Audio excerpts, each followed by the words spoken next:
Welcome to episode 102 of my Dissecta Membra, my scattered thoughts. In this studio, before we have this little podcast, we do another podcast, Ignatius Press Off the Shelf, and we are discussing, that is Joseph Pierce and Vivian Duner and myself are discussing Augustine's Confessions, which I recommend highly. If you've not read it, please put that on your list of very important books you should get to. And this is a great edition, the Ignatius Critical Editions of Augustine's Confessions. If you have read it, then you know what's in there, but it's always good to reread a great saint, a great scholar, a great thinker like Augustine.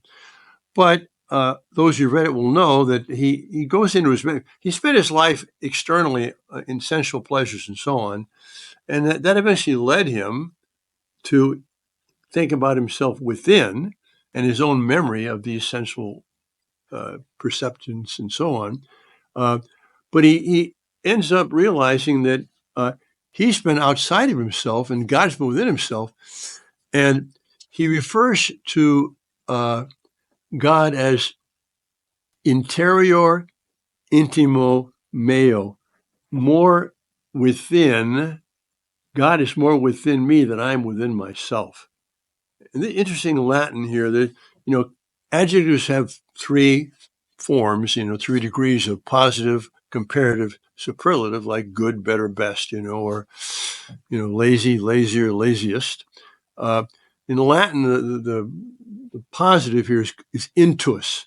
It's actually an adverb meaning within. So intus is within, in a box, in me. Interior means more within. And then intimus means most within.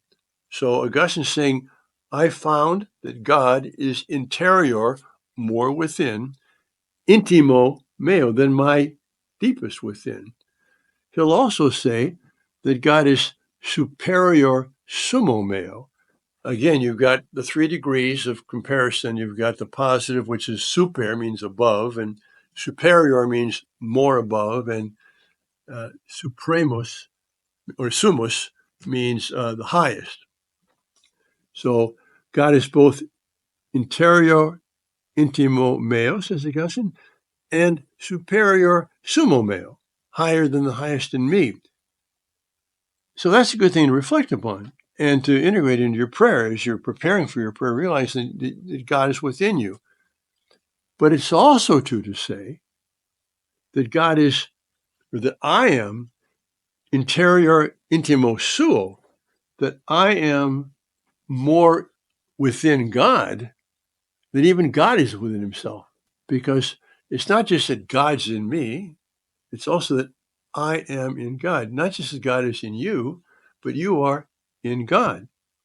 And Ignatius Loyola always has the person who's praying pause for a moment before he begins to pray and recognize that he's in the presence of God.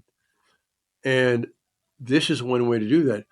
I'm in the presence of God, but not as if God is somewhere there looking down on me far away, but God is actually within me and I am within God. And keep that in mind throughout the day. It'll change the way you live your day. God bless you.